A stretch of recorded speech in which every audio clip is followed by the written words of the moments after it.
రోజూ కేవలం 5 నిమిషాలు ధ్యానం చేస్తే మీ మెదడు నిజంగా ఉత్తేజమవుతుంది అని మీకు తెలుసా? శాస్త్రవేత్తలు చెబుతున్నారు, ధ్యానం వల్ల మీ మెదడులోని గ్రే మ్యాటర్ పెరుగుతుంది. ఇది మీ మతిమరపు తగ్గించడం, ఫోకస్ పెరగడం, నిర్ణయాలు స్పష్టంగా తీసుకోవడంలో సహాయపడుతుంది.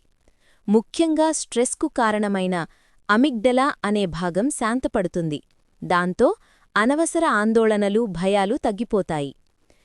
ఇంకా అద్భుతమేంటంటే, ధ్యానం చేసేవాళ్లలో డోపమైన్, సెరోటోనిన్ వంటి హ్యాపీ హార్మోన్లు సహజంగానే పెరుగుతాయి. అంటే మీరు అంతర్గతంగా ప్రశాంతంగా, సంతోషంగా ఉంటారు. రోజూ ధ్యానం చేస్తే స్లీప్ క్వాలిటీ మెరుగవుతుంది, కోపం తగ్గుతుంది, మెదడు వయసు తగ్గినట్లుగా పనిచేస్తుంది. అంతేకాదు, మీ మెదడు కొత్త కనెక్షన్లు తయారు చేసుకుంటుంది. దీనిని న్యూరోప్లాస్టిసిటీ అంటారు. ఇది మీ జీవితాన్ని పూర్తిగా మారుస్తుంది.